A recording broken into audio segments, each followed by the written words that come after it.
Well, folks, thanks to some technical difficulties, I was unable to do a show last week, but we are back with an all-new The Terranadome. Of course, my name is Scott, and this week, my good buddy Josh Morris, he joins me on the program as well. Really just two main topics of discussion, though, today, folks. It's the Boston Celtics and the NBA playoffs, and, of course, the NFL draft that took place last week. Now, the Celtics have a chance to close out the Orlando Magic tonight at 8:30 p.m. We will discuss how the series has gone thus far, as well as a look around the league and some other intriguing first round matchups. Then we follow it up first with your New England Patriots, and many respected NFL draft analysts have rated their 2025 draft the best in the entire league. I'll let you know if I agree with them. And then Josh will also give you a different perspective on the 49ers and perhaps just a little bit around the rest of the league as well. That draft discussion segues over to the quick hits segment, a new segment in the show that we just debuted last time out. And yes, we will start talking about the meteoric fall of one Shedeur Sanders, folks. That plus much more in the quick hit segment. It's an all new The Terranadome, and it starts right now.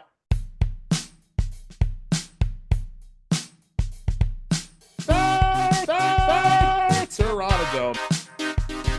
Minnesota was doomed from the start. I mean, this was a ass whooping. There's nothing short of that. It was a complete ass whooping. But I will tell you what, my friend, nobody circles the wagons like the Buffalo Bills. And it is time to get them back in the AFC Championship game. I believe that, listen, you're right about Derrick Henry, especially in cold weather. No one's going to want to tackle that guy. So it's going to be imperative for the Buffalo Bills to jump out early in this game and get a lead and force Lamar Jackson to have to play from behind. If they can do that, they're going to win this game. Mention things that we love to hear, like we're getting the entitlement out of our team, and we're going to earn the opportunity to come into this building every day. I absolutely love that. One thing I will say for sure, yes, they definitely need to go and spend some friggin' money. They're going to have the most cap space in the league, and I'm going to kill them every week on this show until they spend money. Known as fair square throughout my years, so I growl at the living foul. Black to the bone, my home is your home. Well, welcome to Terranadome. Terranadome, and it starts right now. Well, folks, it's been a while because, of course, as soon as I tell you that we're going to have an episode every week, I have to go ahead and have a computer take a dump on me. So we are back. Of course, my name is Scott. It's the Terranadome, and for the first time, I feel like it's been a couple months. Josh Morris is back on the show. Josh, thank you so much for coming back. Finally. Yeah, finally. No, we're mad at The Rock right now. We're not. I ruined WrestleMania. We're not doing that right now. Guy is an absolute tool bag. But yeah, finally. But as I'm wearing a Stone Cold shirt, so I really don't approve. But no, I'm glad you're back, though. It's good that you're back. We got to talk some NBA with you. This is really your time of year to shine with the NBA. I feel like when you watch these games in these playoff series, it really feels to me, at least, like the regular season is way too long. Can we just get to these damn playoff games? Because this is what we've been waiting for all year long. Yeah, I think it's the best time of year for basketball. The games are just so much different. The way they're officiated, the way they're played. I think it's such a better brand of basketball to watch than the 82 slog that is the regular season. Which everybody just basically just throws up threes and runs up and down the floor. Yeah, I agree with you. So we're gonna start here. I don't know if you guys noticed, but he's got a bunch of Celtics garb on. So yeah, I wish I could throw that up there because we should really have the dual view on here so you can see that. But you'll see it when he starts talking again. Your Boston Celtics here in New England, folks. We, of course, are a New England-based program. The Boston Celtics lead the Orlando Magic 3-1 in the opening round of the NBA playoffs. Game 5 is tonight at 8:30 p.m. And yeah, I'm going to sound like an old head here, but 8:30 p.m. for an East Coast game. I have to be up at 6 in the morning. Screw you, NBA. But we have a Game 5 tonight.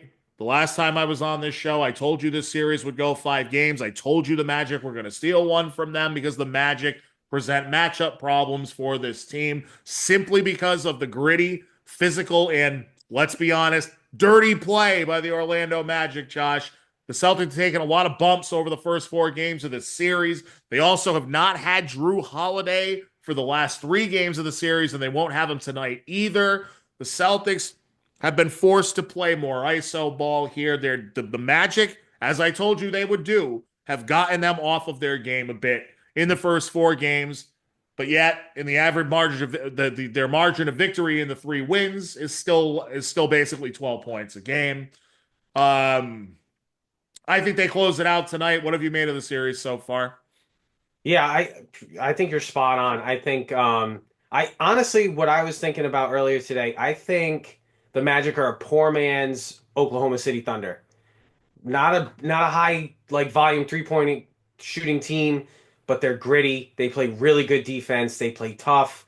And I think obviously OKC has more talent. They really only have Paolo Banchero over there, who is an absolute stud. But Franz I Wagner's pretty think good I too, think but you're kind of seeing what you might see in the NBA Finals if you get these two teams, where it's kind of, and I think it would go more maybe 6 or 7 games, not 5 games like I think this one goes.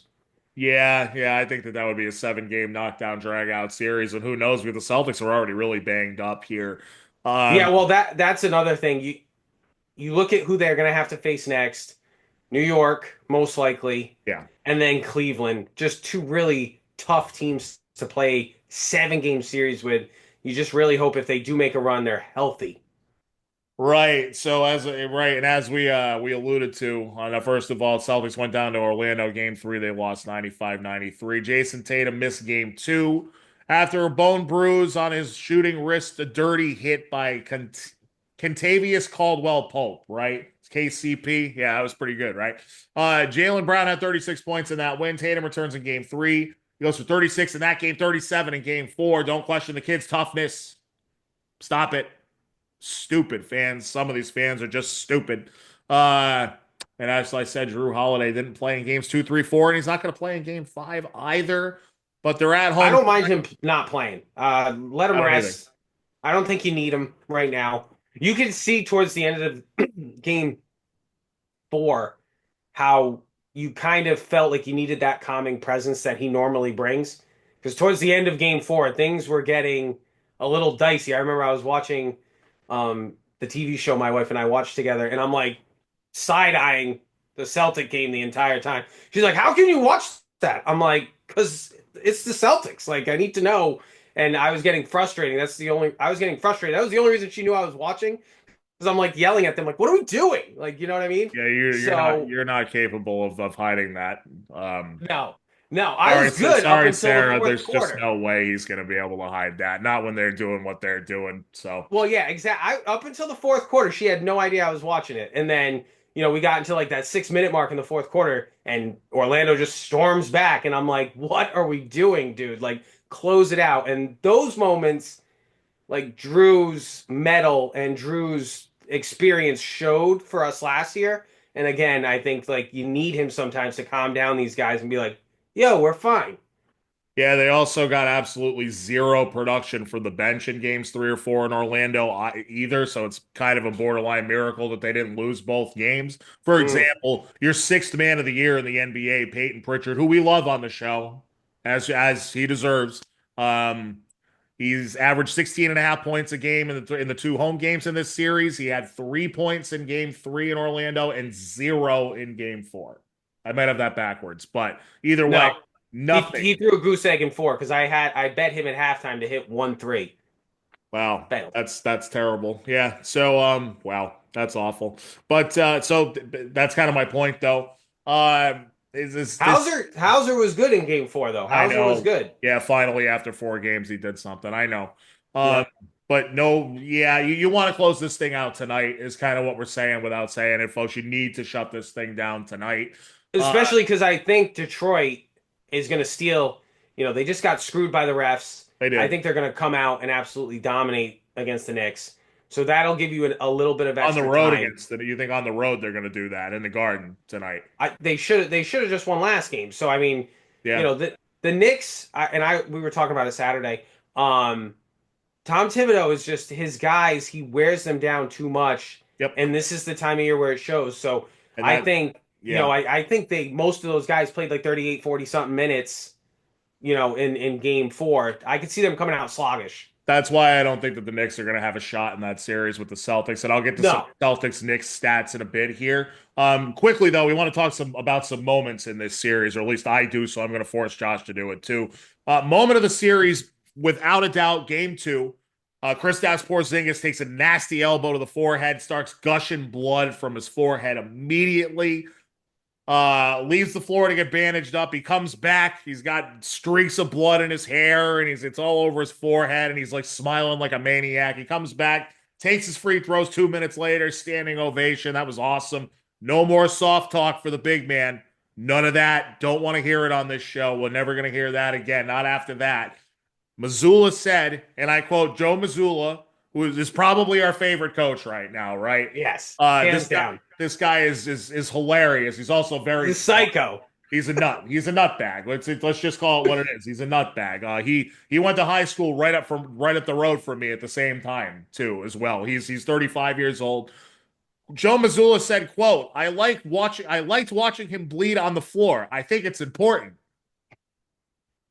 Okay. It's Joe. Joe. Other memorable Missoula moments in the series. The first one, yelling at Tatum to get up and not letting the trainer go out to him when he was clearly writhing on the floor in pain in game one. Nope, trainer, you're not going out there. And then this one I liked. I caught this one before game four. I messaged you about it on Sunday night. When asked about the Magic possibly playing dirty so far in the series before game four, Joe said, quote, well, no one's been arrested, so well, yeah, he's right. Yeah, he's right.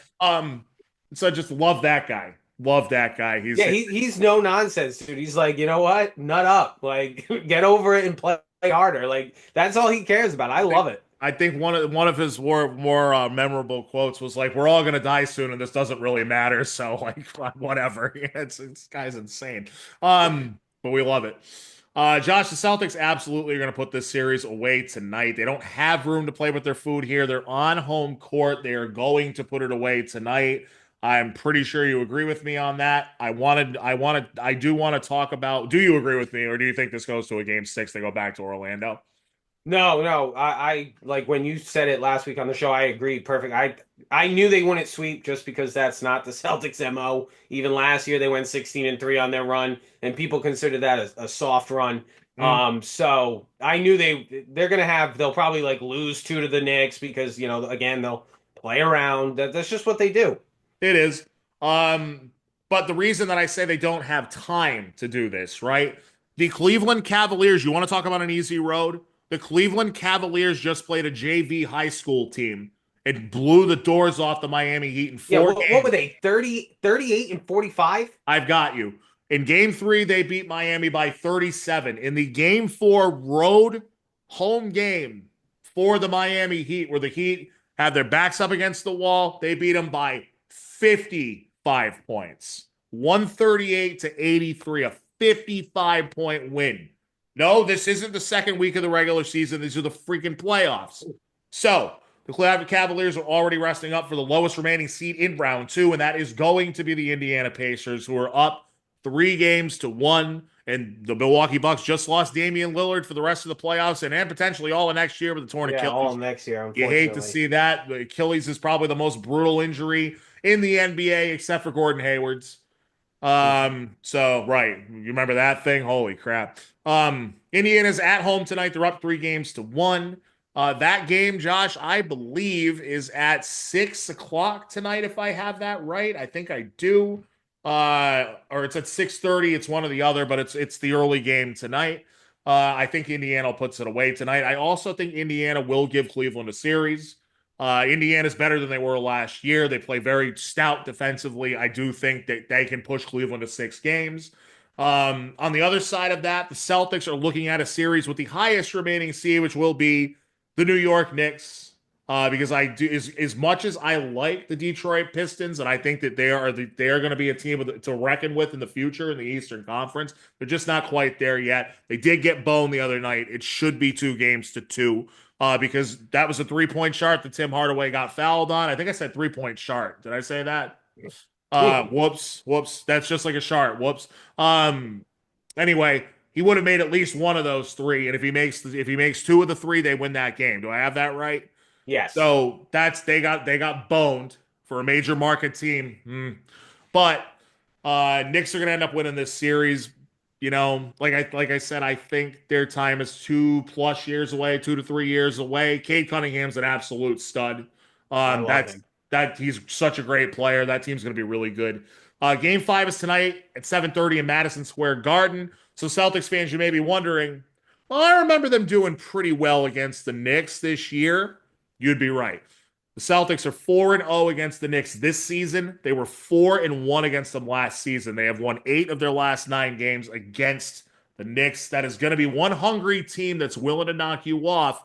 But are the wheels going to fall off of them? Because again, like you said, and I know I'm getting long-winded here, but like you said, their head coach Tom Thibodeau is good for one thing, and that is running the legs off of his players, and that's what's starting to happen already, I think.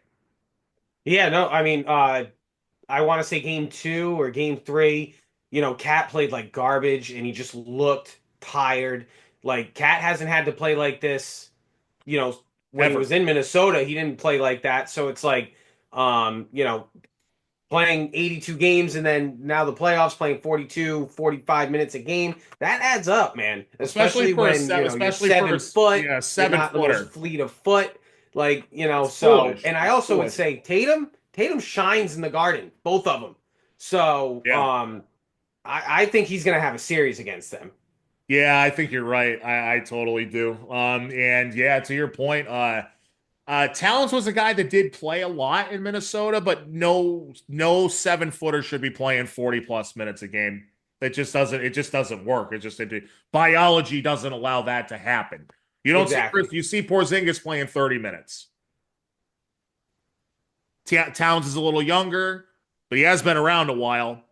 35 minutes a night max, I would think, for that Yeah. guy, but Tibbs likes to run his guys. I mean, Jalen Brunson's playing 45 minutes a night too.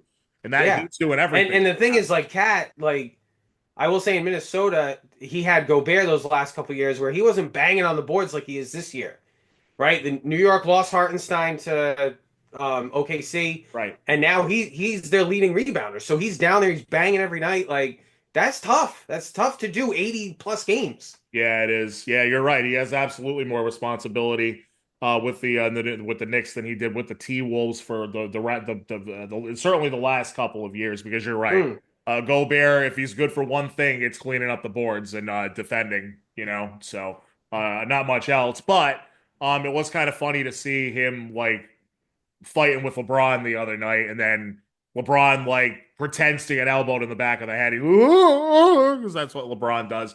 Um, Cleveland versus Indiana, like I said, competitive series. I think the Cavs win it in 6. And Josh, to me, the Cleveland and Boston Eastern Conference Finals has been inevitable all year long. Yeah, I think so, and I think every time they matched up this year, they were hard fought games. They were close. I think that's what you'd see in a 7 game series. I mean, I think we'd still come out on top because I think we're a better team, but it should be a good series if that's where it goes. I agree with you. I do want to spend, I don't have much on these, but I think it's worth talking about because it is the playoffs in basketball, right? And yes, I know we're going to ignore the hockey playoffs on this show. I'm still too pissed off about the Boston Bruins, okay? And by the way, the Florida Panthers are doing the same crap that they do now that Marchand's on their team. They're just punching people in the face and punching people in the head and getting away with it. So they're probably going to win another cup. So we'll talk about that later, I guess. But the Western Conference, right? More compelling than the Eastern Conference, mainly just Well, because of the Denver and Clippers series. I was going to But say, besides OKC, absolutely giving it to Memphis. OKC just wiped the floor with Memphis. They swept them in 4 games, 1/8, just like in the Eastern Conference, 1/8 in 4 games. Um, You are going to most likely have the 7, though, moving on. that would be the Golden State I Warriors. believe they're up 3-1 They right are now, up right? 3-1. Yeah, the old ass Golden State Warriors who have gotten younger. Well, they Houston. got playoff. They got Jimmy buckets back last night, so Oh well, and it thank God showed. for that. Yeah, thank It's God. well, it showed their offense can move a little better when it's not just Steph Curry. Well, they have to have more than just that. I think Houston maybe is a similar team to Detroit, where there's a lot of young talent there, and I think they're on their way, but just not quite their time yet. Yeah, Uh, and their coach is possibly a diddler. So oh, really? I just thought that he liked to sleep with other guys' wives. I thought that was his whole thing. Who knows? Who knows the real story? Yeah, nobody. It's like the Malcolm Butler thing. Nobody truly knows the real No story, one knows. and no one will ever know the real story with that one. So yeah, you're right. Golden State most likely will advance in that one. You've got the Clippers and the Nuggets tied at 2, which is pretty cool. If I had to make a prediction, I'd say the Denver's going to edge them out. It might take 7 games, but I think Just Denver because of Jokic. Like, if you got Jokic, you got a chance, in my all opinion. world, just all world. And I think I know you kind of said when we were hanging out watching the games the other night that you kind of said like it's really just all Jokic. I kind of disagree on that. I think Denver's a little bit deeper than that. Well, Jamal Murray really hasn't performed to what he had like in their finals run. Michael Porter Jr. is a great shooter, but he's like inconsistent, so it's like it falls on Jokic if it's not clicking. If And it's they're- clicking, they're very good. But if yeah, not, he's got to go for 30, 20, and 10 like he did the other night. they'd also be down 3-1 if it wasn't for Aaron Gordon the other night with that ridiculous putback with point 0.2 seconds left.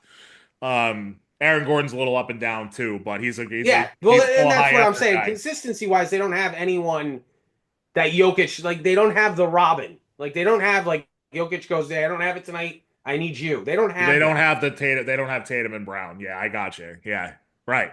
I think that Tatum and Brown may be the best 1-2 punch in the league still, but you know, I mean, you'd be hard pressed to find another. I'd be biased. But I'll tell you what, right now, what the last one we're going to talk about in the West that brings a smile to my face is the Minnesota Timberwolves are up 3-1 on the Los Angeles Lakers and LeBron I James love it. and Luka Doncic.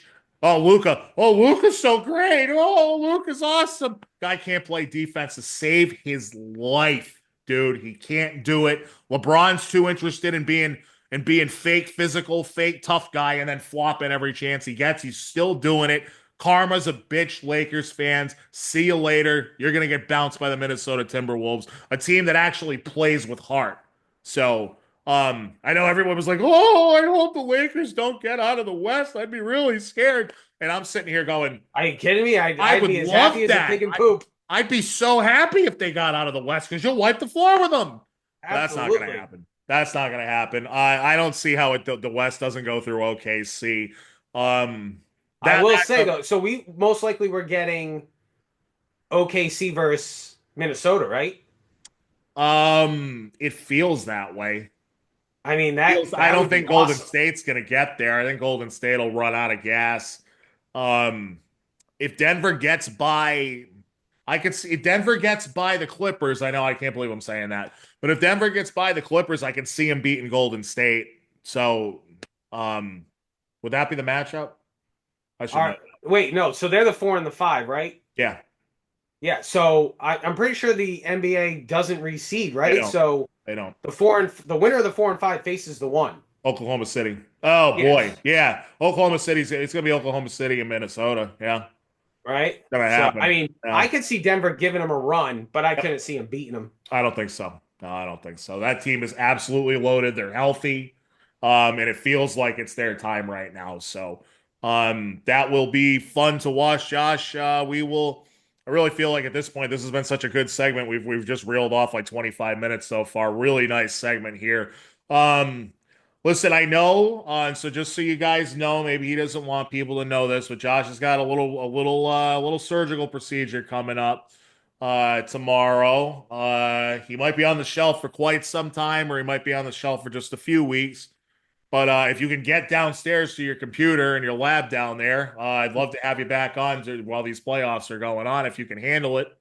Yeah, I'm sure I could get my butt down here. This is where I sleep, so Yeah, well then you're gonna have to get down there one way or the other. But yeah, it's a torn meniscus for our boy, so that's not a fun one.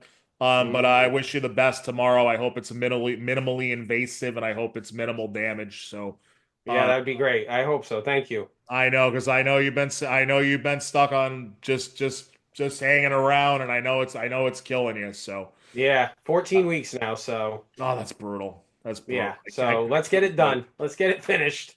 Yeah, seriously, at least get some sort of clarity here. So I'm hoping to have Josh back on, folks. That was a really good segment on the NBA in their playoff situation so far. We are not going to hit on basketball the rest of the show. I just wanted to double check the quick hit segment. Okay, last weekend, the NFL draft took place, folks, and there was certainly a high amount of controversy. We'll get to that in a little bit, and that only really surrounded one player, right? Um, Kind of self yeah, brought on. for sure, but we'll get to it because it's still the hottest topic in like sports talk Yeah, now. So, yeah, and a lot of well, differing opinions. So I'm looking forward to talking about it. yeah, that should be our. I think you and I may possibly have the same opinion, but we'll see. Most likely. Most likely. So let's just do a real quick rundown of the NFL draft that's come and gone. And folks, by most accounts, remember this is a New England-based show, so I'm starting with your New England Patriots, despite many of our listeners and viewers coming from the UK, but there are also Patriots fans out there.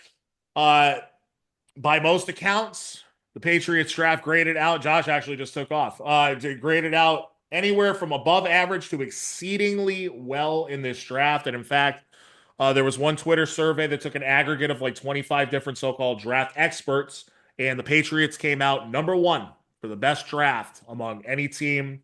Aggregate opinion, I guess. I'm not going to pretend to be an expert, but I have done a little bit of homework on some of these guys that they've picked. And Josh, we'll get to the 49ers and maybe some other stuff in the league too. Hopefully, you've gotten a chance to take a look at some of the guys. He switched to a 49ers hat. That's clever. So that's why he jumped off camera there for a minute. But let's just start out. Now, I kind of I hope my buddy Nate listens to this because my buddy Nate is so out on the Patriots organization right now. And I get it. I totally get it. You're season ticket holder, been a season ticket holder for a long time. Especially these last 3 years have been dog crap. Gerard Mayo, complete dog crap. Like dog crap with surrounded by a puddle of vomit. Bad, right? But despite the fact that, yes, Kraft is still in charge of everything, Jonathan has taken a step back and Robin Glazer's gone. You have Mike Vrabel here. You have him. You have his assistant GM. Elliot Wolf all of a sudden looks great now, whereas we were all ready to sandbag this guy.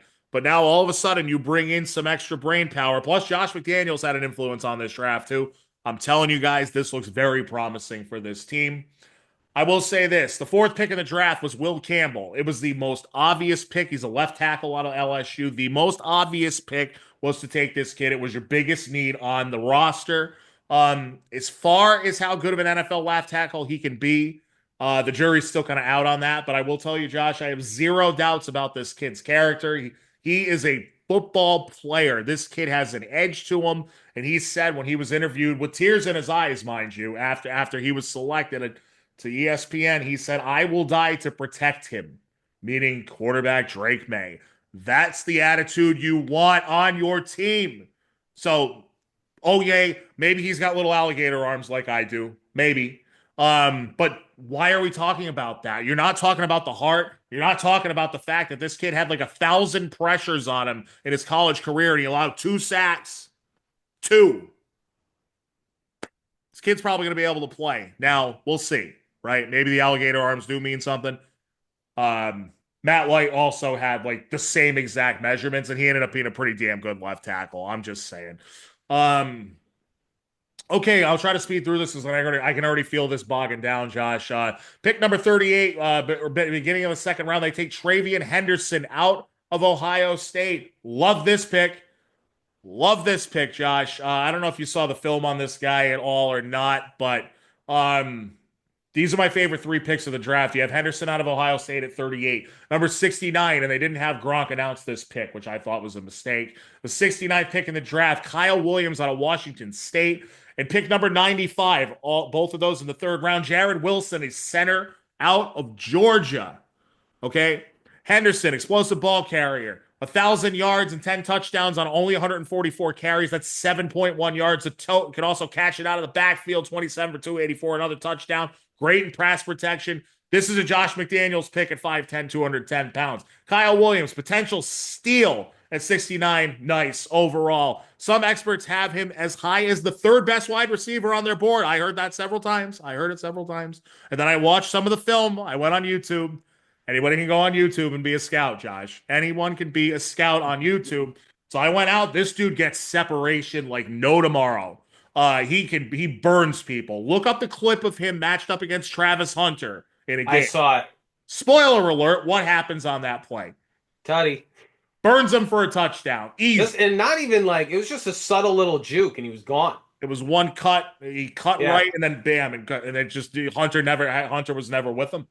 Um and then as far as I know, I'm gonna hype up a center on this show. I'm so excited for a draft. I've never been this excited for a draft, at least not that I was aware of. Like if I went back to like 2010, like this is how excited I'd be about that draft.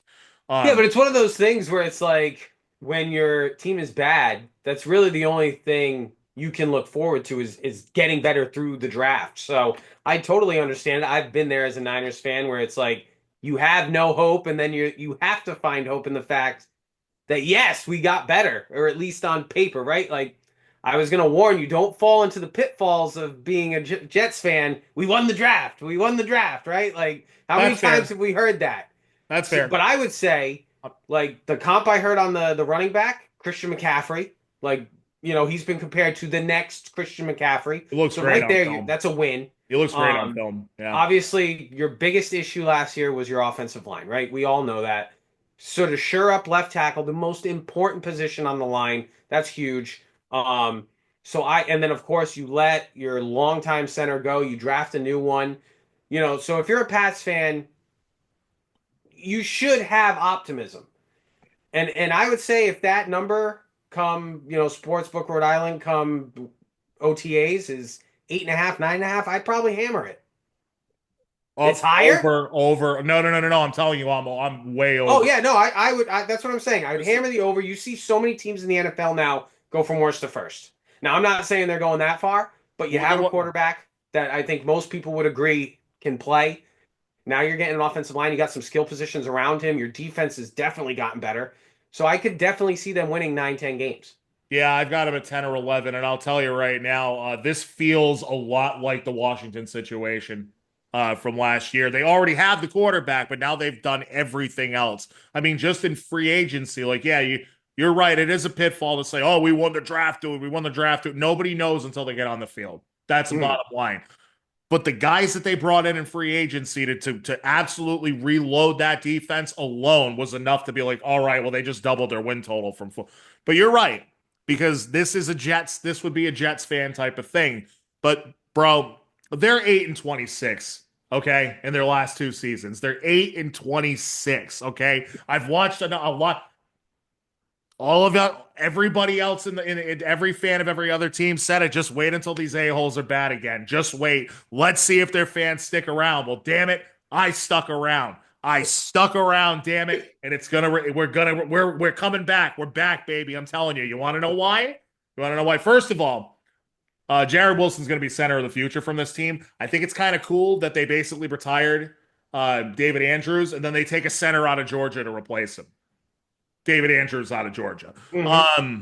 I don't know how much of this is warranted, but the next two guys they took a defensive tackle. Well, two of the next three guys they took a defensive tackle out of Florida State and an edge rusher out of LSU. People were loving that on Twitter too. I don't know enough about them, but this is how I know we're back. In the sixth round, they took a kicker out of Miami, and he's hitting 65-yard field goals at his pro day. That's awesome. What's the most Patriots thing ever? What is the one position that they could draft that's the most It's not punter, but what's the most Patriots thing ever that they could draft? Yeah, but I mean, he need to be in like the fourth round. Not a Or kicker. I'm not third. talking about the kicker. They did Oh, something in the seventh round too. oh, special teamers. A long snapper.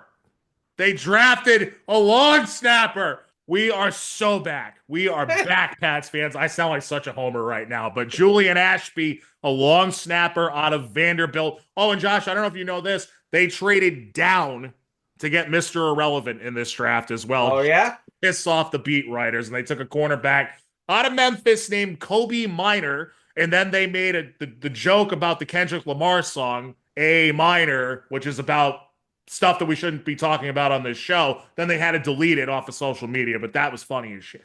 But anyway, just to sum it up, Pats are back, damn it. They're back. I can't believe I'm sitting here like less than a year later than when Gerard Mayo like opened minicamp and these guys were like, yeah, we don't know what we're doing. It hasn't even been a year. We're friggin' back. So just to sum it up, Pats fans, and I'm gonna have to give you a ton of time now. I'm sorry, but like I'm jacked up today. Must be all these vitamins I'm taking now. But There you go. yeah, I've started some new regiments, let's just say. But 11 picks in this draft for the Patriots, 5 on offense, 4 on defense, and 2 on special teams. Good stuff, boys. I am looking forward to this. I'm looking forward to this. Now, Josh, let's talk about your 49ers. And then we're gonna get to the obvious topic, which is, of course, former Colorado quarterback Shedeur Sanders, son of the 49er great Hall of Fame, one of the best ever to do it, prime time, Deion Sanders. But this did not go well for that Sanders camp. But Josh, I'm gonna run down these really quick because I just happen to have all their draft picks here. You tell me what stands out to you and what you like about what they've done. 11. I'll tell you right now because I have them in front of me as well. It's the Go ahead. first 3 out of 4. So you got Michael Williams, edge rusher from Georgia. Anybody from Georgia on the defensive side of the ball, you got to be excited about. Yes, you do. They just play defense. That's what they do. Yes, sir. So anytime you got like Chubb in the past, like anytime you get a defensive player on their front four or even a linebacker, you're doing pretty well. So Yeah. I'm really happy with that pick. We need a deeper front four because besides Nick Bosa, no one can get to the cornerback on that team. So you needed some help there because every year they're going through free agency trying to, get someone to help them and it never works. So to draft and have him be young so he can learn, I like it. They also got Alfred Collins out of Texas. Again, another SEC team that plays defense. Defensive tackle, big. You got killed on the inside in the run game. So now you have someone to block it up. The linebacker, Nick Martin from Oklahoma State, kind of undersized. So I don't know if they're going to like move him around. I don't know if he's going to be able to play linebacker with someone like Fred Warner. I mean, he's probably a little quicker because he's undersized, but is he going to be as strong to be able to make some of those hits that Dre Greenlaw was making on the strong side? I don't know. We'll find out. And then the cornerback. You need some cornerback help because you lost Mooney Ward. You only have Diamador Lenore. So those first 4 picks, specifically the cornerback and the 2 defensive linemen, those are the ones I'm most excited about. Like the running back, the wide receiver, like that's not where we needed help. We needed help on the offensive line, and you didn't get him until I think round 5. 7. So yeah. Oh, you're 7. talking about Jordan James. No, Jordan James was the running back. So yeah, you didn't get Connor Colby, the offensive lineman out of Iowa, until pick 249. Yeah, Like, eighth to last pick of the draft. right, like you're probably not going to see him on the field, and you needed offensive line help. Purdy couldn't stay upright long enough last year, so I don't know. I would have liked to see that. I know their defense needed help, and they lost a lot of defensive players in free agency, so I get it. But I would have liked to see maybe instead of the linebacker, maybe you get an offensive line in the 3rd round. But other than that, I was happy with the defensive players that they took. Fair enough. Do you think that John Lynch and Kyle Shanahan are on the hot seat yet? And No, if not, should they be? I mean, it's tough. They went all in. They had injuries last year. They went to the Super Bowl the year before. They probably would have went to the Super Bowl the year before that. Purdy doesn't tear his UCL. Like, it's hard to fire a coach and a GM 2 years after going to the Super Bowl. Now, if they come out and they go 5-12 or 4-13, yeah, you'd probably say, okay, something's wrong here. Yep. But we'll see. Yeah, I mean it's certainly a weird spot to be in especially when we expected that they were going to be so good and then injuries just killed them last year. So that's a little 49ers stuff for you you West Coast and fan people. Maybe you just hate the Patriots. I don't know. It's just different perspective. But we got to talk about Josh, a guy that some people thought was going to be, I think even coming into the season, right? Coming into the college football season, a lot of people thought this kid was going to progress and was going to be like a top 5 pick in the draft. Famously over the weekend, Mel Kiper Jr., who I think this is pretty much a signal that he should probably just hang it up at this point and stop being on these drafts because he made himself look like an absolute fool over the weekend. But Shedeur Sanders, the quarterback out of Colorado, the famous last name is because he's Deion's son. And I think that's a problem for him. It's given him a sense of entitlement. He's a rich kid. He's never had to work for it. Really hasn't ever had to work for it.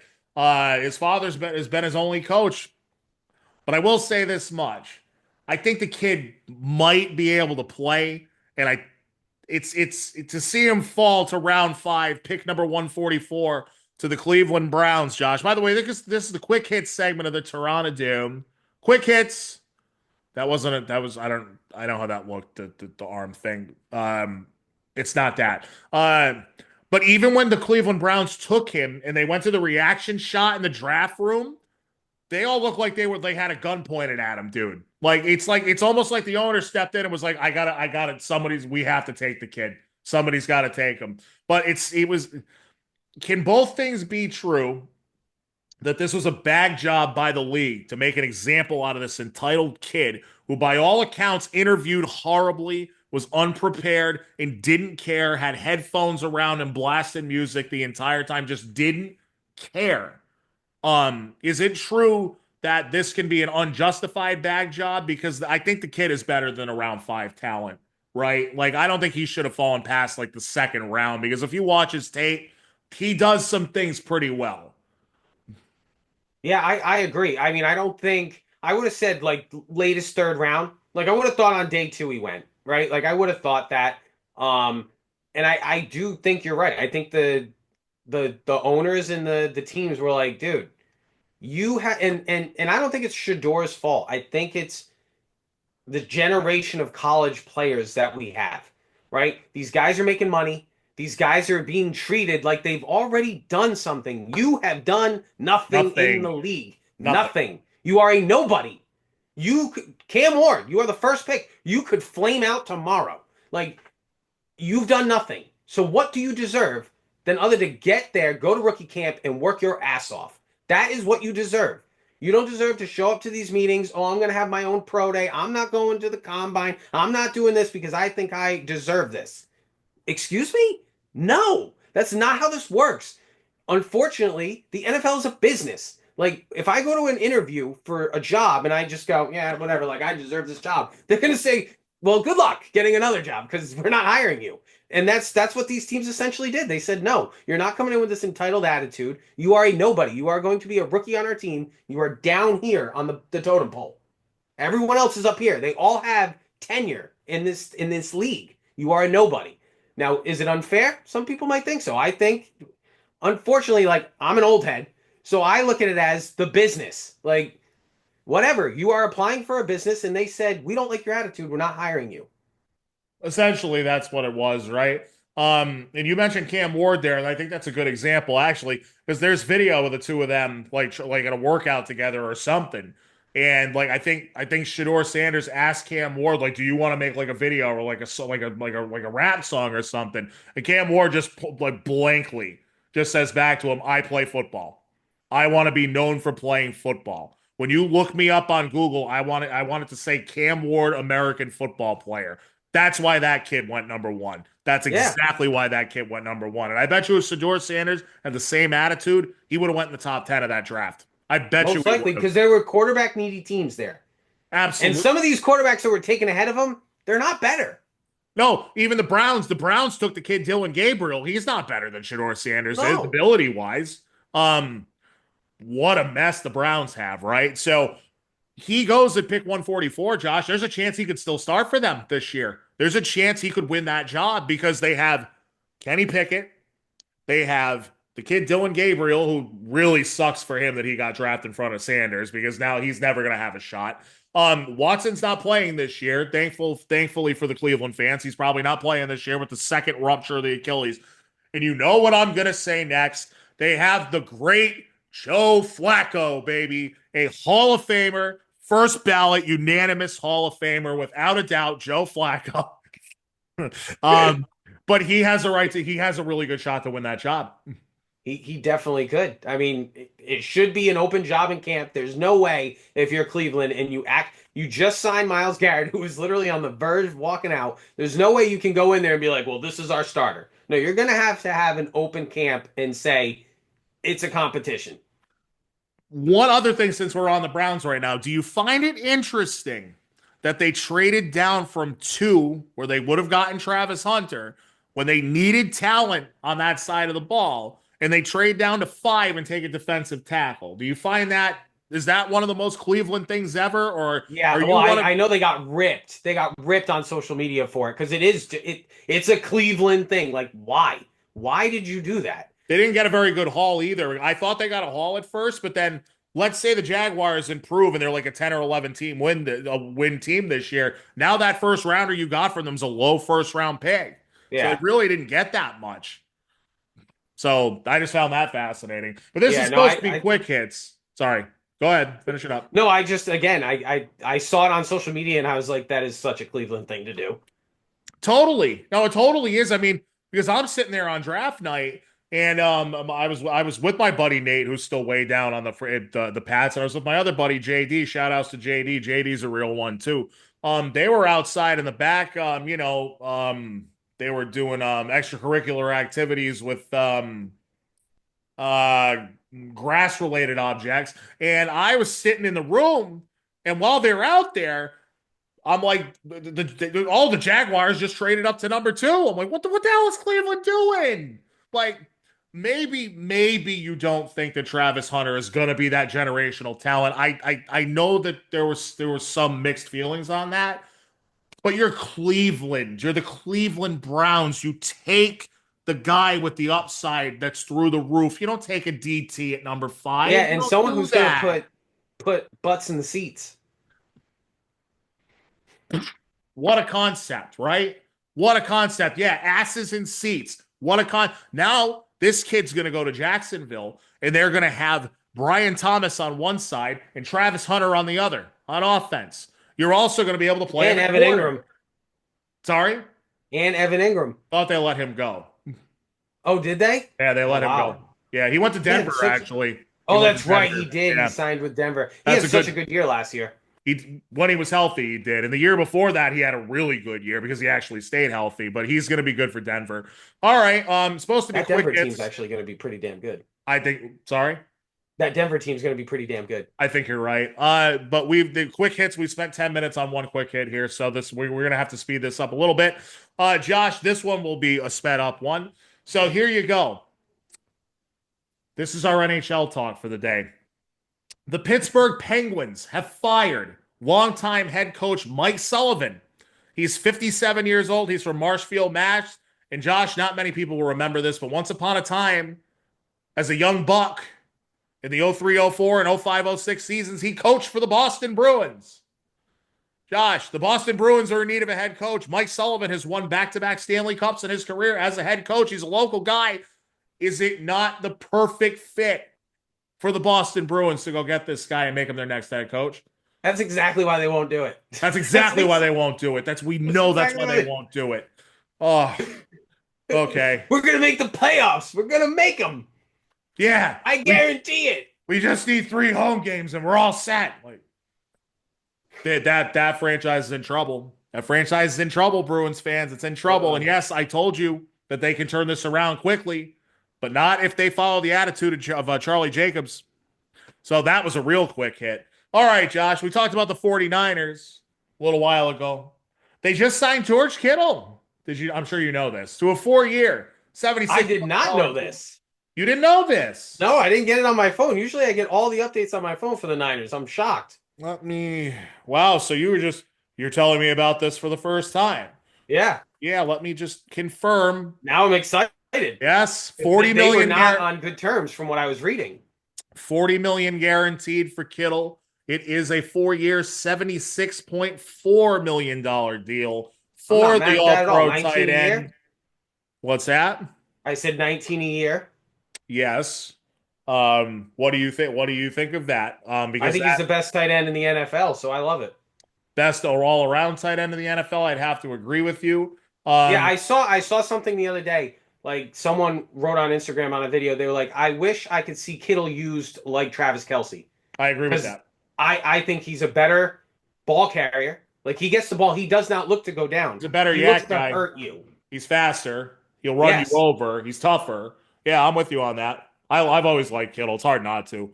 I think he's the best tight end since Gronk, in my opinion.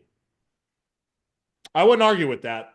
I wouldn't argue with that. I've always liked As you gotta love as an his all game. around tight end. I know people love Kelsey, but Kelsey's essentially like a fat He's receiver, a big and fat not that wide he's fat, receiver. but I'm saying like in terms of a wide receiver. He's a big wide receiver, and now he's lost his legs at this point too. I'm surprised he's even going to come back. What do you think the potential impact on Brock Purdy's contract is with that now? Because that's a decent chunk of salary.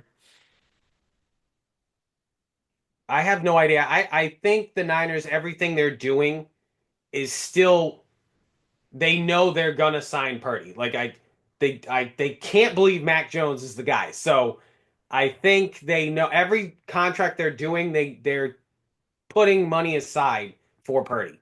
Why is Kyle Shanahan's best friend going out there and ripping the crap out of Brock Purdy in the media? I have no idea. But Chris Sims, I mean, he ripped the crap out of Tom Brady every year too. He's an idiot. That's true. You're right. Yeah, he's kind of a He's a doofus. moron.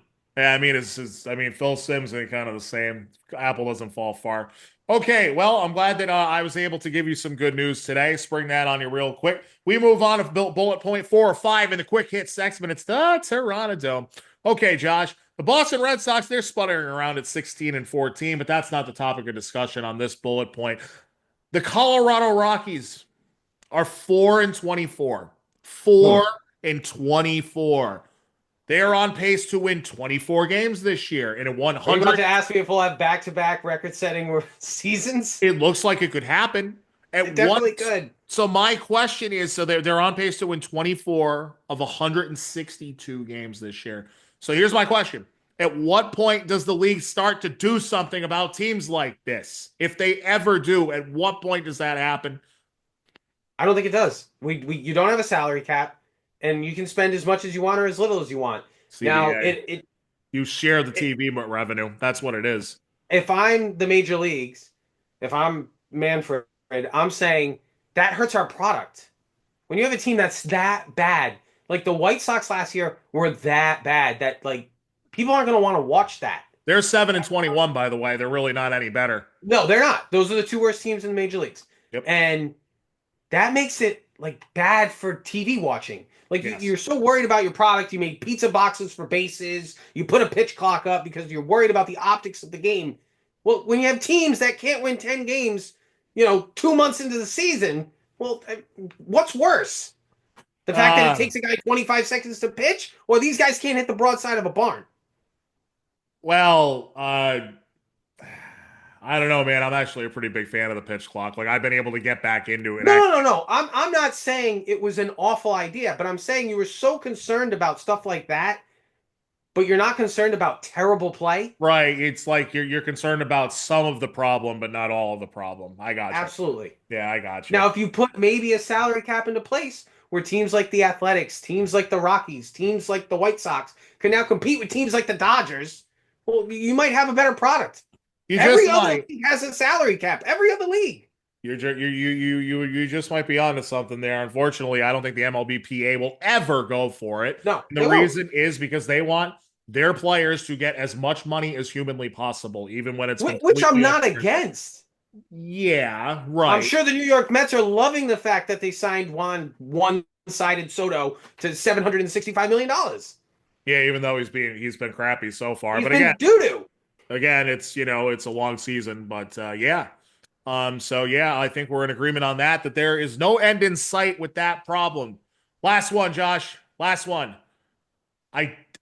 This kills me to talk about on this show. It really does. It kills me. But we are seeing the downfall of perhaps the greatest football coach of all time. We're seeing it played out on television. We're seeing it played out on social media. Bill Belichick's downfall is something that needs to be studied. It's something that needs to be talked about and questioned.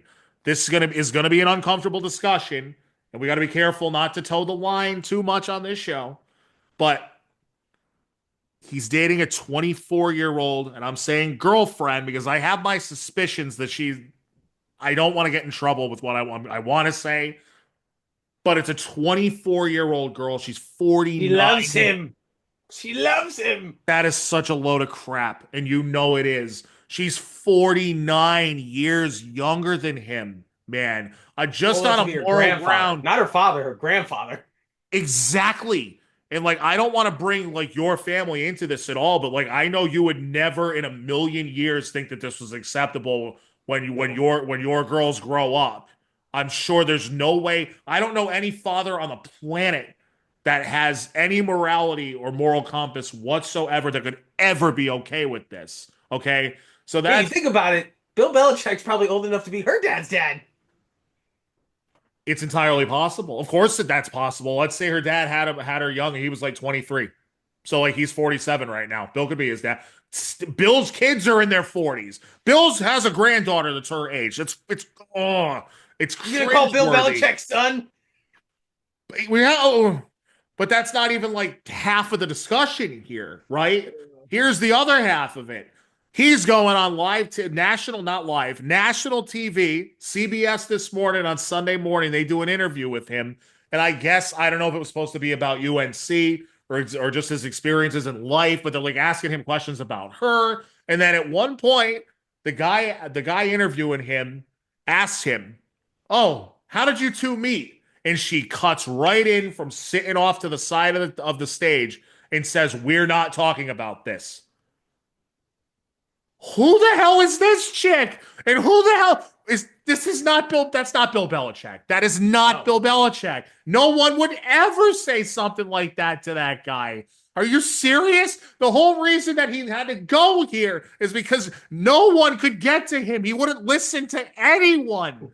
And now he's listening to a little kid. She's a kid. Josh, she's a kid. You and I, Absolutely. we're 35 years old. She's 11 years younger than us. She's a kid. And he's being bossed around by a child. What is this? What the hell is this? Thank you for letting me rant. Do you have anything here? Do you have No, anything? I mean, I just think it's hysterical. I think it's crazy. It's How far? Just it's been what? Maybe like 6, 8 months. it's insane. Yeah, it has. That's about how long it's been, I think. Yeah. So the made up story that we heard. Now, don't want to do celebrity gossip and crap like this on the show, but it sounds like there might have been some overlap between Linda Holiday and this girl, which is maybe why she doesn't want to Maybe talk why about she it. was like, no, no, no, no, no. That's one theory. I have another theory that I'm not going to discuss on this show, but I will tell you off camera or as soon as I stop the record button. What was I gonna say? But it's just this is just sad. It's sad to me. It is. And like maybe Bill is happy. Maybe this is a legit relationship. Okay, fine. I guess I can't crap on a guy's happiness, I guess. But she's 49 years younger than you. I don't want to talk about this anymore. It's gross. But it's just a downfall of a guy that many of us, at least people like me that are diehard Pats fans. And I can say that, folks, because I was there in 97 and I'm there here right now and I never left. Okay? All you Brady Bobos that took off. Can't say that I'm not a real fan, but we admired this guy. We did. Revered. He was revered. This guy's a legend around here. At least he was a legend because like no, there was nobody smarter than this guy. Guy had all the answers, no BS, right? And he was just like didn't even care that he was a D-bag to the media because it was like, you know what? These guys are No, when you guys were winning, people defended him. People thought it was the coolest thing. I defended him. I did too. It's like, yeah, he's a jerk, but go look, kiss the rings. Yeah, exactly. So, people didn't care. If you're winning, people don't care if you're a little churlish with the media. Right. So like, yeah, I realize I just lost focus on the camera.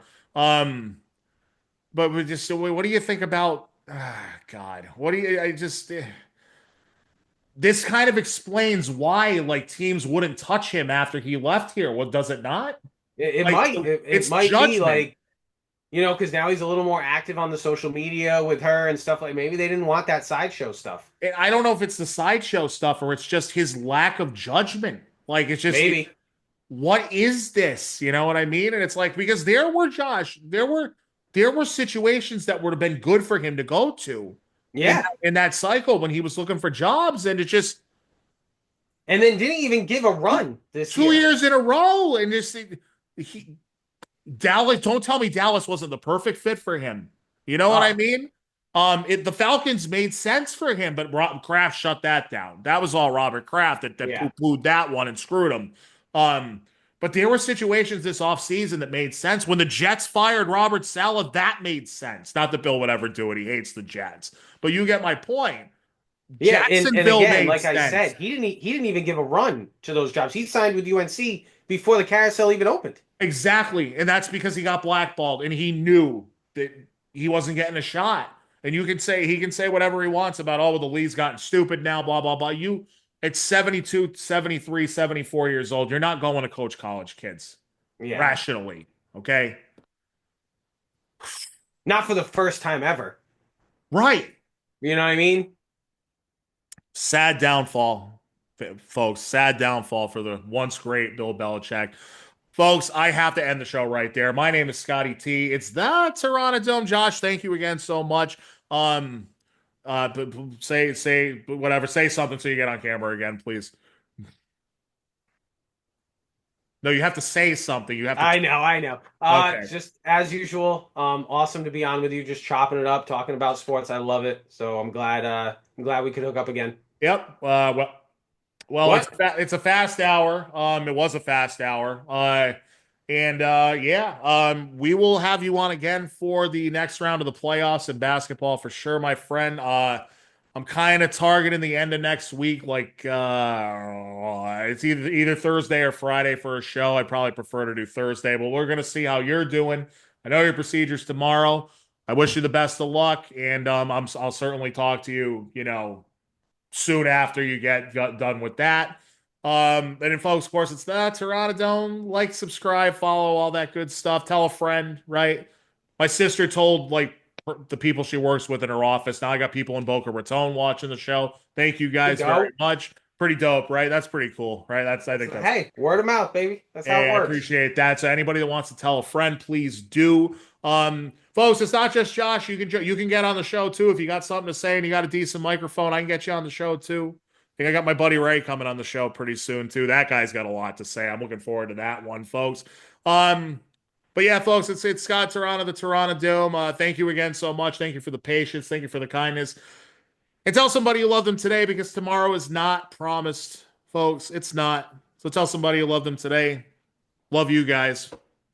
That's as cheesy as it gets for me, but it's the truth. We'll talk to you down the line, guys. Have a good rest of your week. Enjoy your weekends later on. And we'll see you next week on the Terranadome.